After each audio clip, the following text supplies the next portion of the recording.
ठीक है, तो आज हम देखेंगे इलेक्ट्रिक पावर। ठीक है, तो इलेक्ट्रिक पावर हमने कल देखा, जो हीट का हमारा फार्मूला था उसमें हमने देखा हीट के फार्मूले में पावर इनटू टाइम होता है। तो पावर क्या है, तो इलेक्ट्रिक पावर यानी क्या होता है, तो पावर का डेफिनेशन क्या है, वर्क डन अपॉन टाइम। ठीक है, तो पर्टिकुलर टाइम में कितना वर्क डन हो रहा है उसको बोलते हैं पावर। आगे देन में अब इलेक्ट्रिकल पावर भी उसी तरह से होगा। So electrical power is the electrical work. तो कौन सा वर्क हो रहा है, यहाँ इलेक्ट्रिकल वर्क हो रहा है। सो इलेक्ट्रिकल वर्क डन ई पर यूनिट टाइम। तो यूनिट टाइम में कितना वर्क डन हो रहा है, electrical work, that is called power, electrical power. ठीक है, जैसा कि कल हमने देखा था, एक पॉइंट से पॉइंट ए से पॉइंट बी तक अगर चार्ज को फ्लो करना, जाना, मूव करना, तो उसे क्या लगेगा, एनर्जी सप्लाई करना पड़ेगा। ठीक है, वर्क डन होगा। चार्ज को एक जगह से दूसरी जगह मूव करने के लिए कुछ वर्क डन होगा। वर्क डन करने के लिए क्या चाहिए, एनर्जी चाहिए। तो जितना वर्क डन होगा उतनी एनर्जी सप्लाई होगी, या जितना एनर्जी रहेगा उतना वर्क डन होगा। तो एनर्जी और वर्क डन दोनों भी क्या होते हैं, सेम होते हैं। इसलिए दूसरा डेफिनेशन क्या बनता है, it is also defined as the rate at which electrical energy is consume. The rate at which electrical energy consume. तो जितना एनर्जी कंज्यूम होगा उतना वर्क डन होगा। ठीक है, इसलिए इसको हम एनर्जी कंज्यूम के फॉर्म में भी डिफाइन कर सकते हैं। The rate at which energy मतलब कितने समय में कितनी एनर्जी कंज्यूम हो रही है, that is known as electrical power. ठीक है, फिर the SI unit of electrical power is watt. इसको क्या में गिनते हैं हम, वैट में। यूनिट क्या, वैट। अब समझ में आया, आपके जो बल्ब होता है उसके ऊपर लिखा रहता है 3 वैट, 7 वैट, 10 वैट, 20 वैट। तो ये क्या है, उसका पावर है। तो हर एक जो इलेक्ट्रिकल इक्विपमेंट है उसका क्या होता है, पावर होता है। ये फैन भी जो चल रहा है तो उसका भी एक पावर है। ठीक है, तो हर एक इक्विपमेंट का पावर होता है, क्यों, कितना एनर्जी कंज्यूम करेगा, कितना टाइम आप चलाओगे और कितना एनर्जी वो कंज्यूम कर रहा है। समझ में आ गया। तो एनर्जी कंज्यूम पर time, that is also called power, या वर्क डन अपॉन टाइम।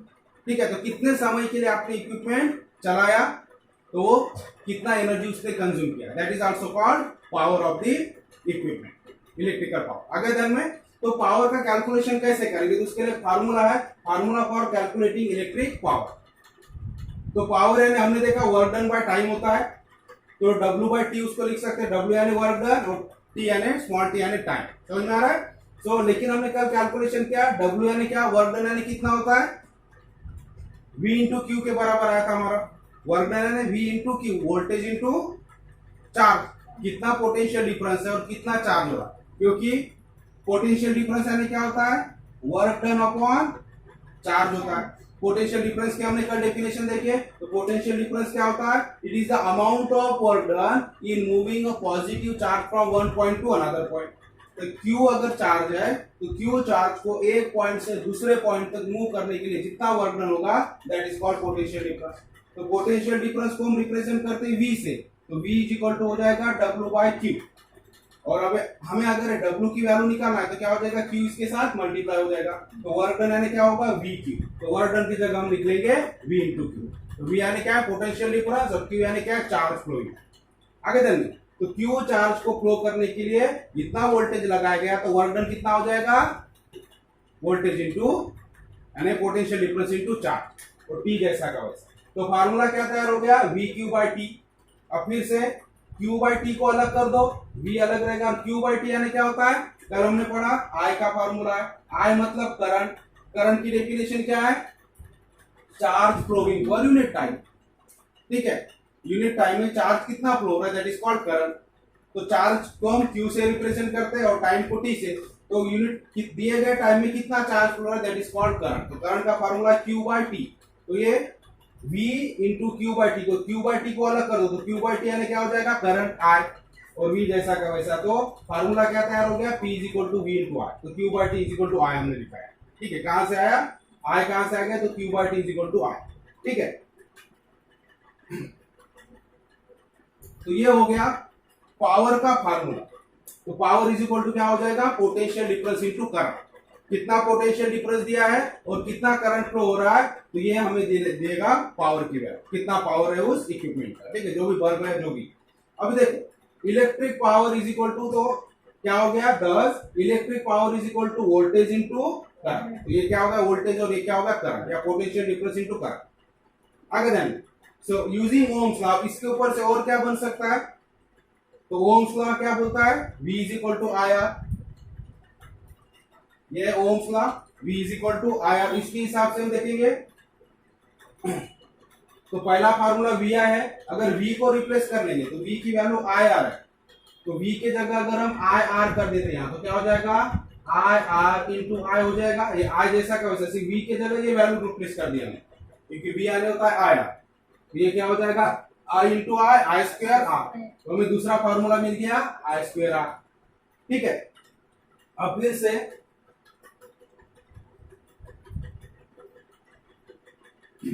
अब आई की वैल्यू क्या है इसके ऊपर से, v बाय आर।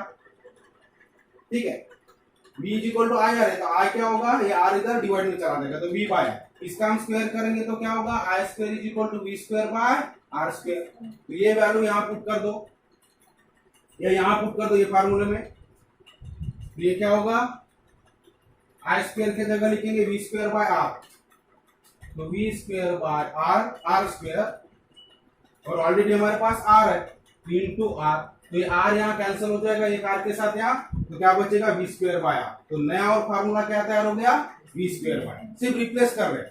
क्यों रिप्लेस कर रहे हैं, अगर हमारे पास कौन सी क्वांटिटी दिया उसके हिसाब से फार्मूला यूज करना। अगर हमारे पास पोटेंशियल डिफरेंस यानी वोल्टेज दिया है और करंट दिया है, तो पावर ए फार्मूला से हम फाइंड करेंगे वी इंटू आई से।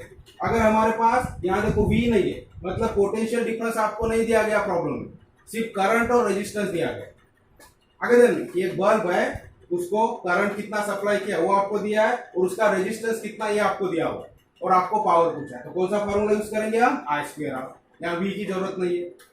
अगर आपको आई नहीं दिया हुआ, आपको क्वेश्चन में करंट कितना सप्लाई किया वो नहीं दिया, ठीक है, और आपको पोटेंशियल डिफरेंस यानी वी और आर यानी रेजिस्टेंस दिया हुआ, तो पावर कैसे फाइंड करेंगे, वी स्क्वायर बाय आर।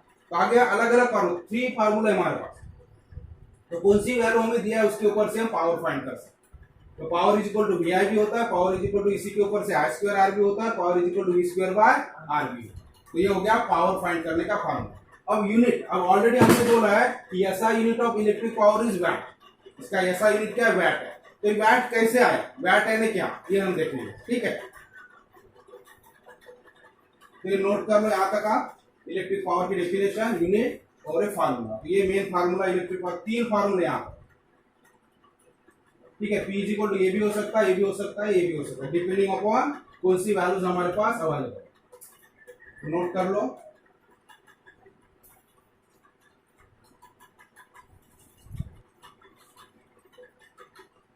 अब देखो यूनिट ऑफ इलेक्ट्रिकल पावर हमने बोला वैट है, तो कैसे वैट यानी क्या वो हम देखेंगे।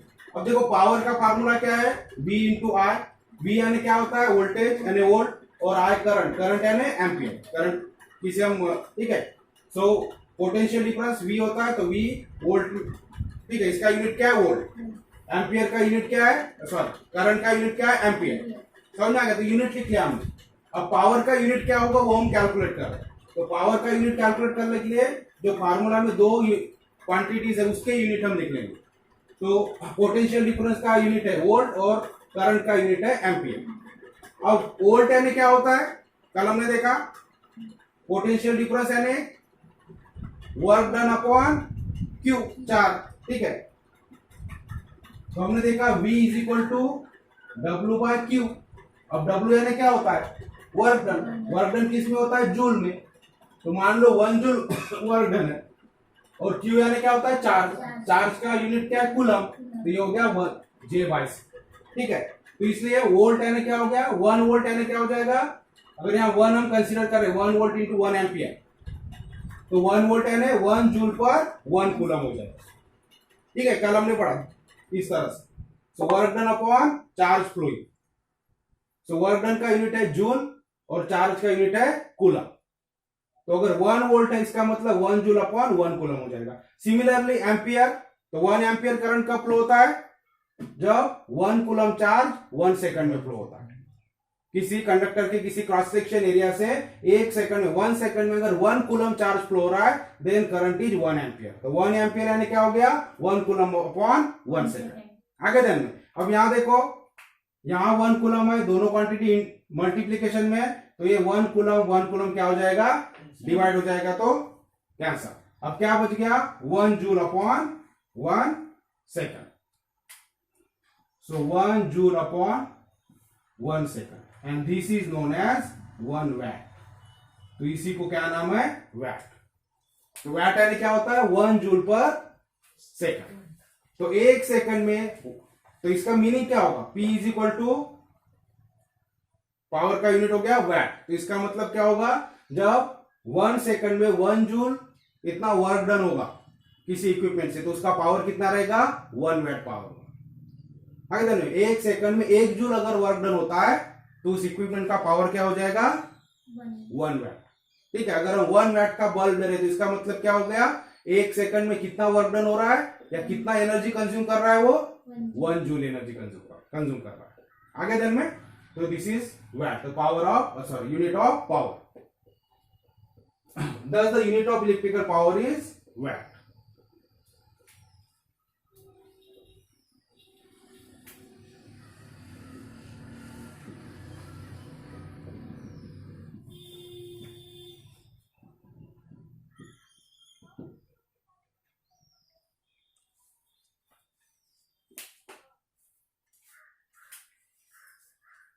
और इसको हम रिप्रेजेंट करते हैं कैपिटल W से।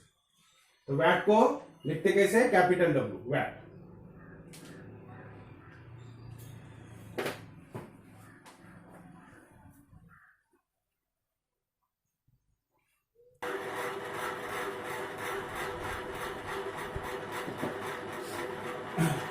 सो यूनिट ऑफ इलेक्ट्रिकल पावर, ठीक है, हमने देखा तो क्या है, वैट। वैट कैसे हमने देखा, तो power is equal to VI होता है, उसके हमने यूनिट डाल दिया, तो उस तरह से हमें पावर का यूनिट मिल गया वैट। अब हम आगे कंसेप्ट आता है, commercial unit of electrical power is kilo VAT our, KWH, kilo VAT our.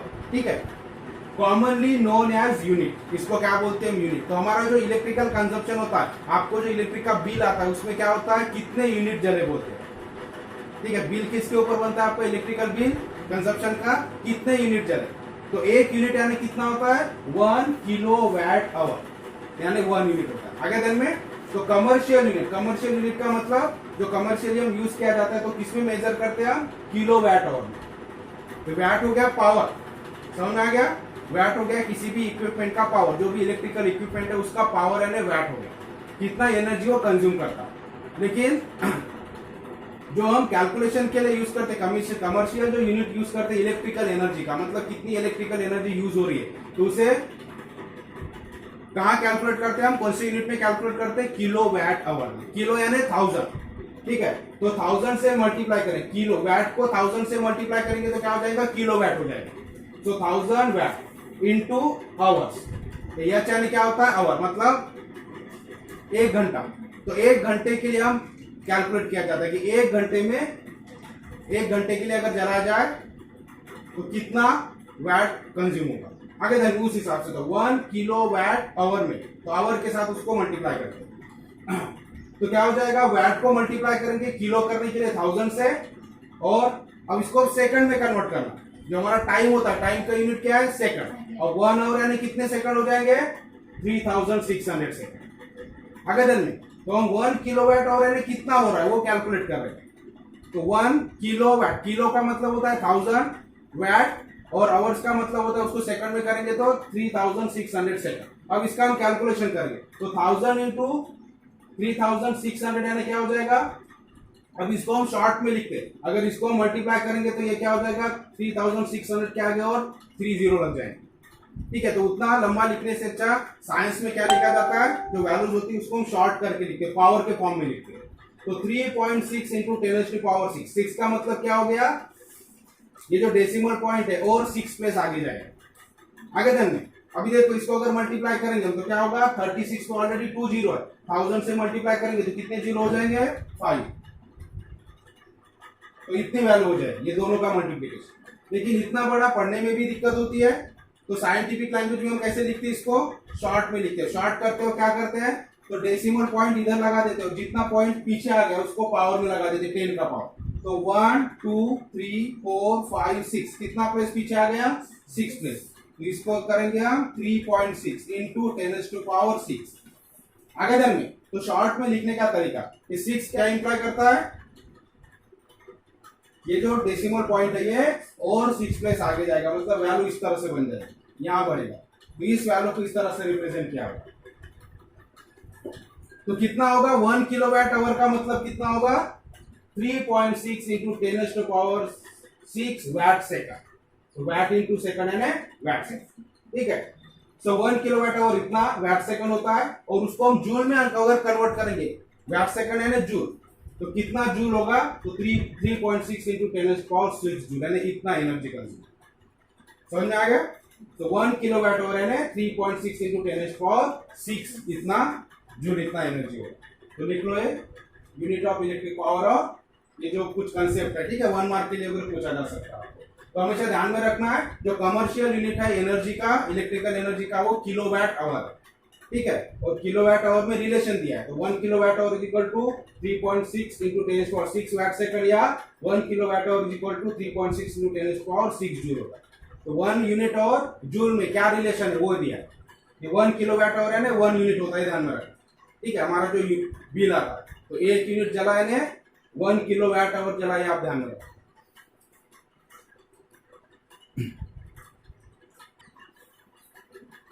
चलो तो हम heating effect of electric current देख रहे थे।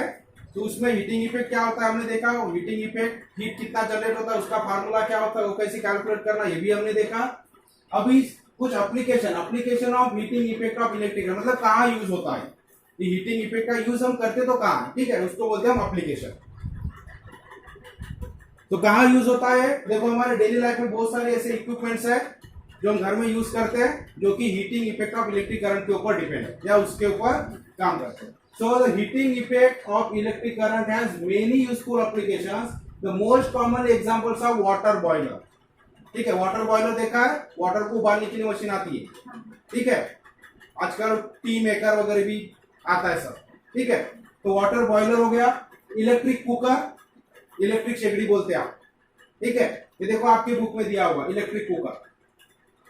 तो एक कॉइल होती है उसमें से, इस तरह की कॉइल होती है, ठीक है, इलेक्ट्रिक कुकर में। तो ये कॉइल क्या होता है, हीट प्रोड्यूस करता है। जब हम इलेक्ट्रिक करंट पास करते हैं उसमें से तो क्या होता है, हीट जनरेट होती है, तो कुकिंग के लिए काम में आता है। इलेक्ट्रिक बल्ब, ये देखो इलेक्ट्रिक बल्ब इस तरह से दिया, अभी तो एलईडी वगैरह यूज हो रहा है अधिकतर, लेकिन पहले ये ट्रांसपेरेंट वाला बल्ब यूज होता था।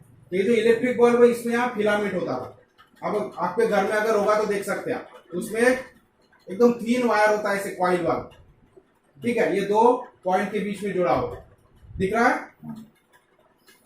तो ये हो गया इलेक्ट्रिक बल्ब, ये हो गया कॉइल ऑफ कुकर। तो इलेक्ट्रिक कुकर जो बोलते हैं वो है, और हीटर, जनरली हम हीटर यूज करते हैं, ठीक है, वाटर वगैरह फिर से पानी गर्म करने के लिए वगैरह यूज किया जाता है। इलेक्ट्रिक आयरन, आयरन मतलब जो आप कपड़ों को प्रेस करने के लिए यूज करते हो, तो किसके ऊपर है वो भी, heating effect of electrical, heat generate हो रही है, हर एक इसमें हीट जनरेट हो रही है। कुकर, कुकिंग कब होगा, जब हीट जनरेट होगी तभी होगा। आप जब कपड़ों को प्रेस करते हो तो क्या चाहिए, हीट, तो हीट प्रोड्यूस होती है, वहां गर्म होता है वो, तो वहां भी क्या लगी होती है, कॉइल लगी होती है अंदर, ठीक है। इलेक्ट्रिक टोस्टर, उसी तरह से electric kettle and electric heater. तो ये सारे एग्जांपल्स है जहां पर heating effect of electric current का यूज होता है, यानी इलेक्ट्रिक करंट पास करने के बाद वहां हीट प्रोड्यूस होती है। आगे देंगे फिर इलेक्ट्रिक कंडक्टर्स, अब कौन से इसमें हीट प्रोड्यूस होती है, सभी इसमें नहीं होती। तो ये कौन सा ये जो कॉइल बनी होती है इनकी, जैसे कि आपके बुक में फिगर्स दिए हुए कॉइल के, एक कॉइल है, कॉइल है, फिर सोलेनॉइड टाइप की कॉइल है, ठीक है। तो ये अलग अलग एग्जांपल आपको दिए, यहाँ भी कॉइल यूज किया हुआ है, बल्ब के अंदर भी, कुकर में भी और हीटर में भी कॉइल यूज किया। तो ये जो कॉइल होता है स्पेशल मटेरियल की बनी होती है। ये कैसा मटेरियल होता है, कंडक्टर तो है लेकिन जिसका रेजिस्टिविटी बहुत ज्यादा। अब जितना ज्यादा रेजिस्टिविटी होगा उतना क्या होगा, हीट प्रोड्यूस होगा। आगे दिन में हीट कब प्रोड्यूस होता है, हीट कब प्रोड्यूस होता है, जब दो चीजों में क्या होता है, कोल्यूजन होता है, ठीक है। आप अपने हथेलियों को भी, हैंड्स को अगर ऐसा रब करोगे एक दूसरे के ऊपर तो क्या होगा, हीट जनरेट होगी। आगे दिन यानी दो चीजें जब एक दूसरे से घिसेगी या कोलिजन होगा उसके बीच में तो क्या होगा, हीट जनरेट होगी। अब यहां भी वही होता है।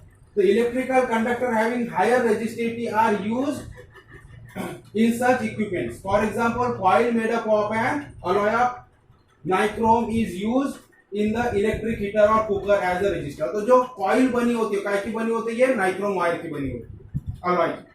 आगे दिन में तो ये क्या होता है, इसमें हाई रेजिस्टिविटी होती है। हाई रेजिस्टिविटी मतलब क्या होगा, जो फ्लो ऑफ इलेक्ट्रॉन्स है, जो चार्ज फ्लो हो रहा है उसको क्या होगा, अपोजिशन ज्यादा होगा, मतलब कोलिजन ज्यादा होगा। अपोजिशन यानी क्या, टकराएंगे एक दूसरे के साथ, जो पार्टिकल्स है, एटम है, एटम के पार्टिकल्स है, ठीक है, ये एटम के साथ में क्या होगा, ये इलेक्ट्रॉन्स का और अदर पार्टिकल के साथ में इलेक्ट्रॉन का क्या होगा, ज्यादा से ज्यादा कोलिजन होगा, और जितने ज्यादा ये टकराएंगे उतना क्या होगा, ज्यादा हीट प्रोड्यूस होगी।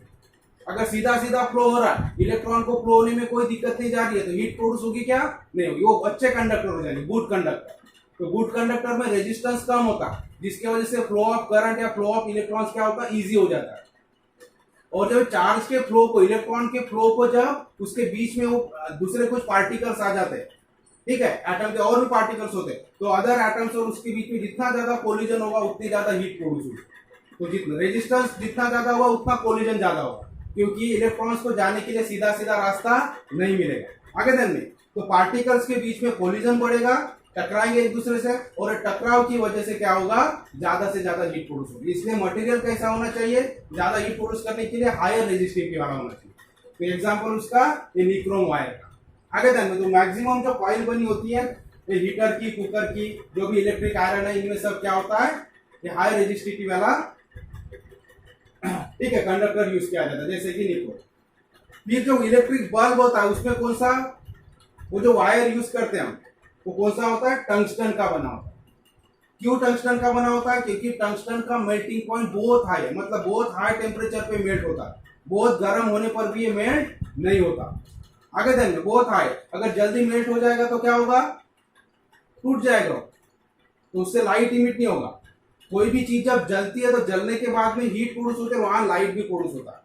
तो ये टंगस्टन का क्या है, प्रॉपर्टी है, इसका मेल्टिंग पॉइंट बहुत हाई है। तो जब इसमें इलेक्ट्रिक करंट पास होगा, so because of current this wire get heated to nearly 3400 degree Celsius तक के गर्म हो जाता है आगे में, और इतने डिग्री सेल्सियस पे गर्म होने की वजह से इसमें से क्या निकलता है, लाइट निकलता है। तो जो बल्ब में से लाइट निकलता है, क्यों निकलता है, हीट की वजह से। अब इतना हीट, इतना गर्म होने तक कोई चीज रहना चाहिए, तो उसका मेल्टिंग पॉइंट ज्यादा होना चाहिए, यानी मेल्ट नहीं होना चाहिए जल्दी, नहीं तो इतना डिग्री सेल्सियस टेम्परेचर जाने तक तो पहले मेल्ट हो जाएगा, तो लाइट उतना इमिट वो नहीं करेगा। लेकिन टंगस्टन की प्रॉपर्टी, इसका मेल्टिंग पॉइंट बहुत ज्यादा है, इसलिए बल्ब में जो फिलामेंट यूज करते हैं कौन सा होता है, टंगस्टन का होता है, ठीक है। The melting point of tungsten wire is very high. तो why tungsten wire is used in electric bulb, because the melting point of tungsten wire is very high, and when current passes through it get heated to nearly up to 3400 degree Celsius and emits light, ठीक है। therefore tungsten wire is used in electric bulb। आगे चल में, तो इस तरह से application, application मतलब कहाँ यूज होता है, तो समझ में आ गया हीटिंग इफेक्ट कौन कौन सी इसमें, तो एग्जांपल आपको दिया है। और कौन से मटेरियल का जनरली कॉइल बनी होती है, तो नाइट्रोम की बनी होती है, और टंगस्टन फिलामेंट ये बल्ब में यूज किया है, ठीक है। तो इस तरह से नोट कर लो पॉइंट्स। देखो आपके बुक में दिया है ऑलवेज रिमेंबर में, ठीक है, तो ऑलरेडी हम पढ़ चुके हैं पावर, जब हमने पढ़ा उस वक्त, तो पावर के बारे में दिया है। तो unit of electric power is 1 watt, is a very small unit, hence 1000 watt और 1 kilowatt is used as a unit to measure the electric power. तो वैट ही बहुत ही छोटा यूनिट हो जाता है, इसलिए उसको 1000 यूनिट में हम मल्टीप्लाई करते हैं, यूज करते थे। 1000 वैट और किलोवाट, 1000 वैट को हम किलोवाट बोलते हैं, उसको यूज किया जाता है। अगर इसको हम 1 आवर से मल्टीप्लाई कर देंगे तो क्या हो जाता है, किलोवाट आवर, ठीक है।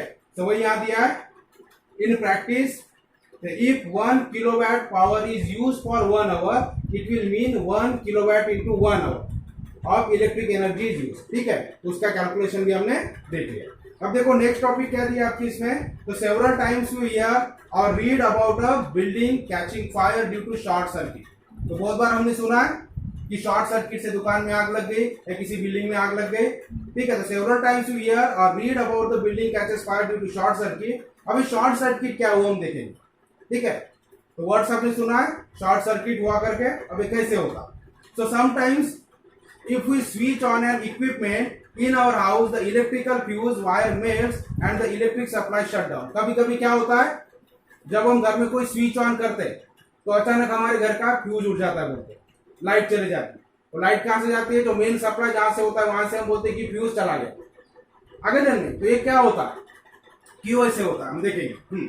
Let us discuss about the cause briefly. तो इसका कॉज ब्रीफली हम डिस्कस करेंगे। बोलते The home electrical connection consists of live, neutral and earth wire. तो हमारे घर में जो भी वायरिंग होती है इसमें 3 टाइप के वायर्स होते हैं, ठीक है। जो इलेक्ट्रिकल वायरिंग हमारे इसमें होता है, सप्लाई होता है उसमें, तो कितने टाइप के कनेक्शंस होते हैं?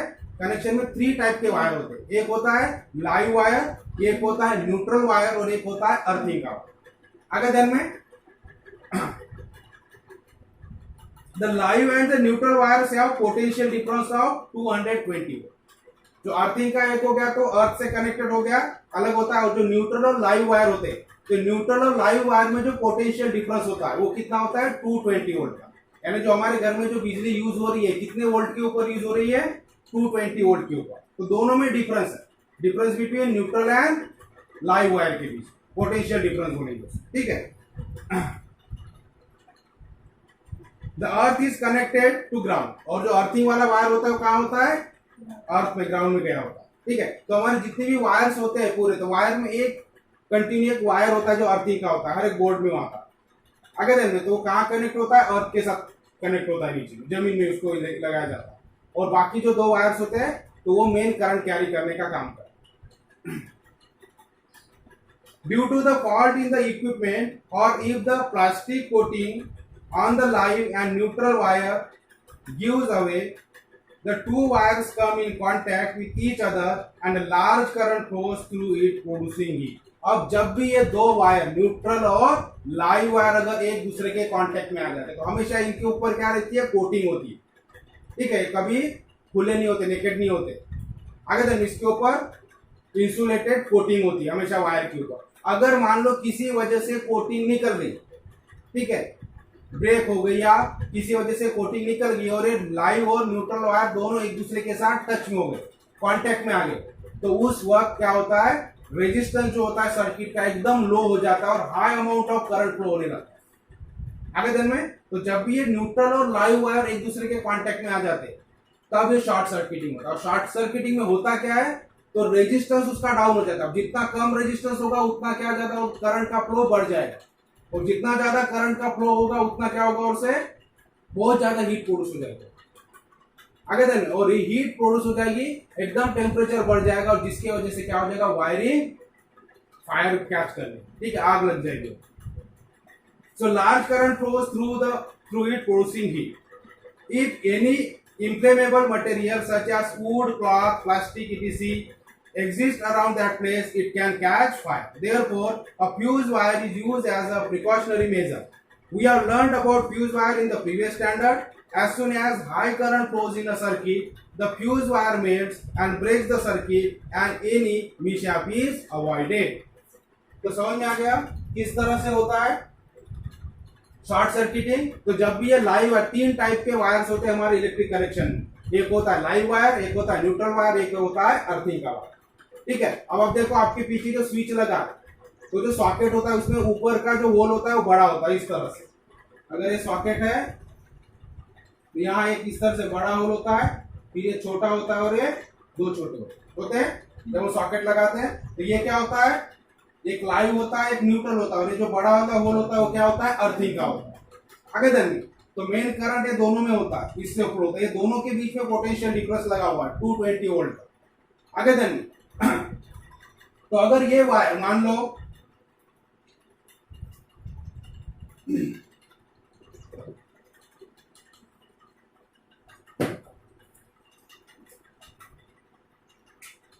ये हो गया मान लो लाइव वायर और ये है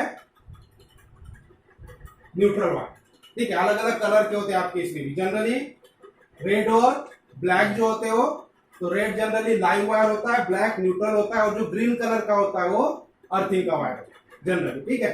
तो इस तरह से होता है। तो ये अगर ये 2 वायर में अगर कहीं से मान लो इसका एक कोटिंग निकल गया है, ब्लैक कलर का जो कोटिंग होता है उसको इंसुलेटेड मटेरियल का, ये कोटिंग कैसे निकल गया और ये दोनों एक दूसरे के कांटेक्ट में अगर आ जाते हैं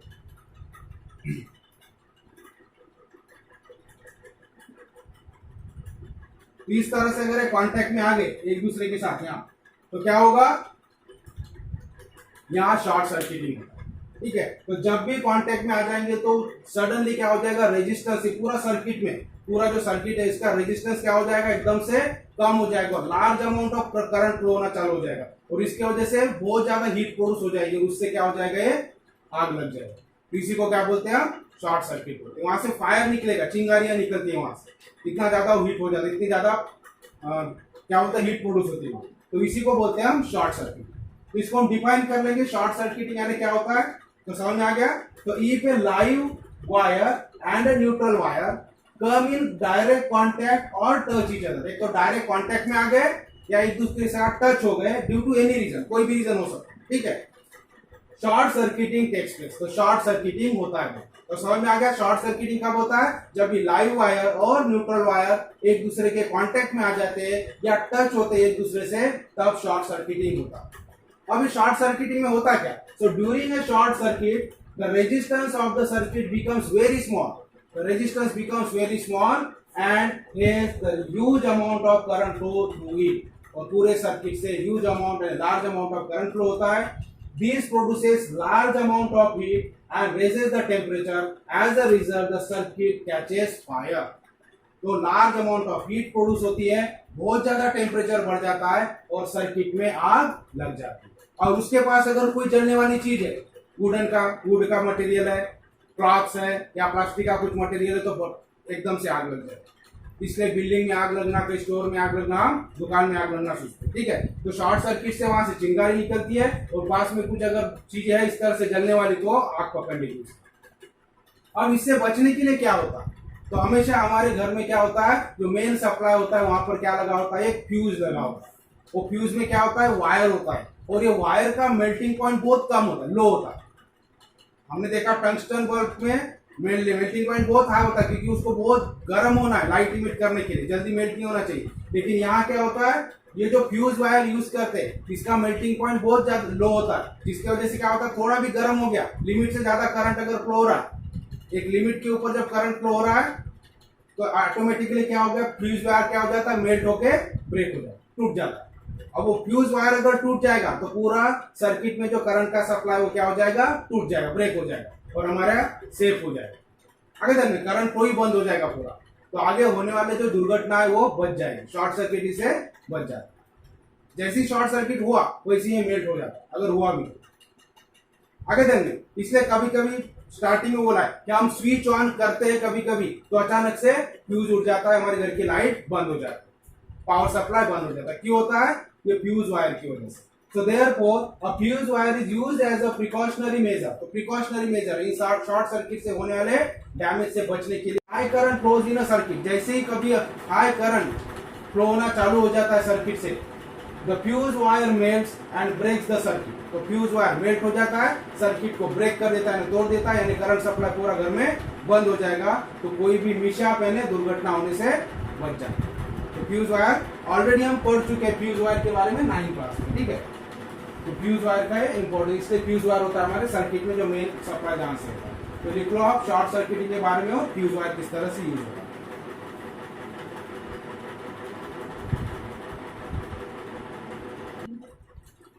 अभी हमने शॉर्ट सर्किटिंग देखा, उसी तरह से कंसेप्ट आता है ओवरलोडिंग का। अब ओवरलोडिंग यानी क्या, ओवर यानी ज्यादा लोड हो जाना, ज्यादा भार हो जाना, ठीक है।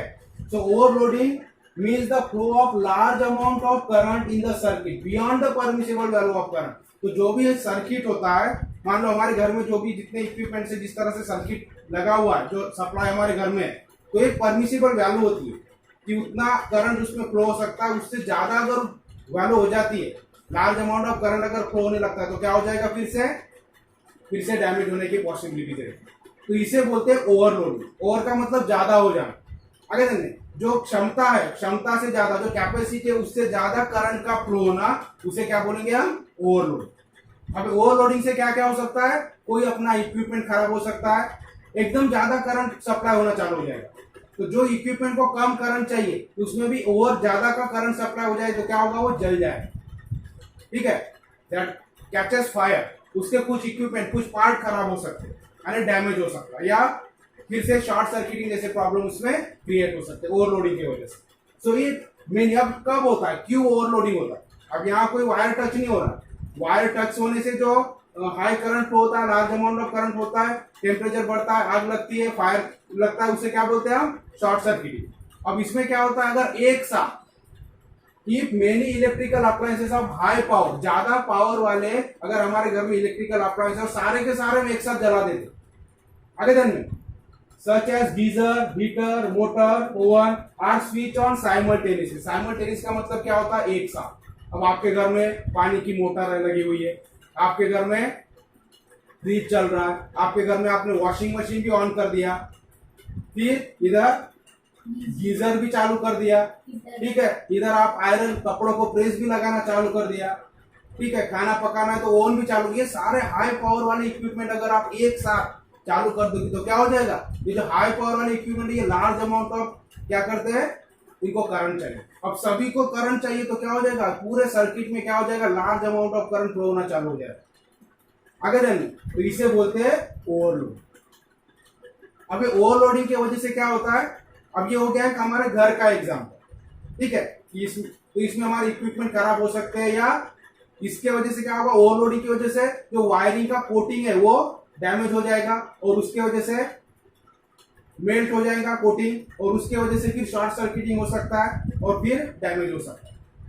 अब ये हो गया घर का एग्जाम्पल। उसी तरह से जो हमारे घर तक के जो इलेक्ट्रिसिटी सप्लाई होती है कहां से होती है, ट्रांसफार्मर से होती है, ठीक है। हमारे घर के पास जो भी ट्रांसफार्मर होता है तो पूरे एरिया के लिए होता है, तो पर्टिकुलर एरिया के लिए ट्रांसफार्मर होता है जहां से इलेक्ट्रिक सप्लाई होती है। अगर मान लो हर एक घर में इस तरह से ओवर ज्यादा यूज हो रहा है, ज्यादा इलेक्ट्रिसिटी सप्लाई हो रही है, ज्यादा करंट सप्लाई हो रहा है, तो क्या हो जाएगा, उसके ऊपर लोड हो जाएगा, ठीक है, और उसका टेम्परेचर इंक्रीज हो जाएगा, वो बर्स्ट हो जाएगा, वो काम नहीं करेगा। आगे ध्यान नहीं, तो इस तरह से ट्रांसफार्मर काम करना बंद हो जाएगा तो वहां से इलेक्ट्रिक सप्लाई पूरा हमारा बंद हो जाएगा, तो इसे भी बोलते हैं हम ओवरलोडिंग। तो ओवरलोडिंग की वजह से ट्रांसफार्मर ये हो गया, खराब हो गया। आगे ध्यान, तो देखो आपकी बुक में दिया हुआ है, जनरली समर सीजन में इलेक्ट्रिसिटी का बहुत ज्यादा यूज होता है। So many times particularly in the summer season huge electrical power is use in the evening. तो इवनिंग में बहुत ज्यादा इलेक्ट्रिकल पावर यूज होता है। ड्यू टू होम लाइटनिंग, तो सारे घरों में लाइटनिंग लगी होंगी, होम लाइटनिंग, फैन शुरू होते हैं, एयर कंडीशन, एसी शुरू होता है, फैन शुरू होते हैं हर घर में समर सीजन में, air conditioner, fans, use of electricity shop, उस एरिया में अगर शॉप है तो शॉप में भी इलेक्ट्रिसिटी, घरों में इलेक्ट्रिसिटी, फैन, एसी सब चालू होता है। As a result, excessive current is drawn from the transformer supplying the electricity. तो ट्रांसफार्मर से एक्सेसिव करंट फ्लो होना चालू हो जाता है क्योंकि डिमांड बहुत ज्यादा है, एक साथ सब कुछ चालू, इतना सारा चालू उस एरिया में, तो ट्रांसफार्मर एक ही है, तो एक ही ट्रांसफार्मर क्या करेगा, लार्ज अमाउंट ऑफ करंट वहां से सप्लाई होना चालू हो जाएगा। And if the capacity of the transformer is insufficient, और उस कैपेसिटी के बाहर अगर हो जाता है, ट्रांसफार्मर की जितनी कैपेसिटी है करंट सप्लाई करने की, उसके ऊपर अगर हो जाता है ये सप्लाई, तो क्या हो जाएगा, its fuse wire melts and the supply gets shut down. तो उसका भी फ्यूज वायर क्या हो जाएगा, मेल्ट हो जाएगा और पूरा सप्लाई क्या हो जाएगा, शट डाउन हो जाएगा, यानी बंद हो जाएगा। तो हम बोलते हैं कि पूरे एरिया की लाइट गुम हो गई, ठीक है, ट्रांसफार्मर से चला गया। Such events occur due to overloading, तो ये सब किस वजह से होता है, ओवरलोडिंग से होता है। तो यहाँ भी ओवरलोडिंग से बचने के लिए कौन हेल्प कर रहा है, फ्यूज वायर।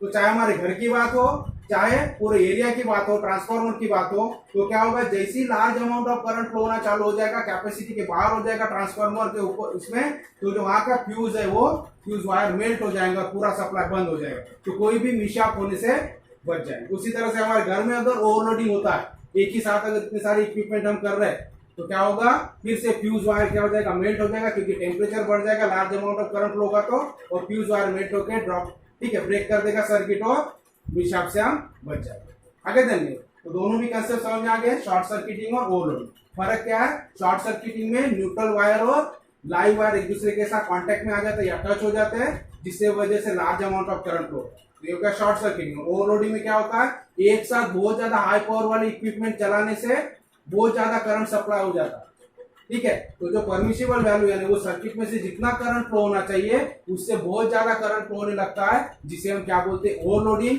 ये भी डैमेज कर सकता है, हमारे इक्विपमेंट को डैमेज कर सकता है, या इसके वजह से शॉर्ट सर्किट होके फिर आग वगैरह लग सकता है, तो दोनों भी केस में डैमेज हो सकता है। तो दोनों भी केस में हमें फ्यूज वायर बचा देगा, ठीक है, तो हमारे घर में फ्यूज वायर होना चाहिए, फ्यूज होना चाहिए मेन सप्लाई के साथ, और ट्रांसफार्मर में तो होता है। तो इसी के ऊपर एक क्वेश्चन है, हम लिख लेंगे उसका आंसर, तो ये नोट कर लो, ओवरलोडिंग इसकी डेफिनेशन, और एक क्वेश्चन है जो हमने पढ़ा अभी, उसी का आंसर। ठीक है, जो अभी हमने डिस्कस किया उसी को हम क्वेश्चन के फॉर्म में लिख लेंगे। So in the summer season many times the power supply get shut down from the transformer why. ठीक है, तो क्वेश्चन आपको इस तरह से आ सकता है कि समर सीजन में many times power supply shut down हो जाता है, एक्सप्लेन व्हाई। तो क्या होगा answer? In the summer season huge electrical power is use in the evening due to home lightning. तो समर सीजन में ह्यूज पावर यूज होता है because of lightning in the home, और fans, coolers, air conditioners, use of electricity in shop, etc. As a result, excessive current is drawn from the transformer supplying the electricity, and if the capacity of transformer is insufficient, its fuse wire melts and the supply gets shut down. ठीक है, तो large amount of current required होता है क्योंकि ये सारे equipment एक साथ चालू होते हैं इवनिंग में, समर सीजन में, जिसकी वजह से large amount of current transformer से फ्लो होता है। अगर कैपेसिटी ट्रांसफार्मर की इनसफिशिएंट है, उतना करंट सप्लाई करने की कैपेसिटी नहीं है, ज्यादा हो रहा है कैपेसिटी के बाद, तो ये फ्यूज वायर मेल्ट हो जाता है, जिसकी वजह से पूरा सप्लाई शट डाउन होता है। ठीक है, तो इस तरह से क्वेश्चन का आंसर होगा हम। ठीक है, तो पावर से रिलेटेड, हीट जनरेटेड से रिलेटेड जो एग्जांपल्स आपकी बुक में, वो हम कर पाएंगे। ठीक है, सॉल्व एग्जांपल्स।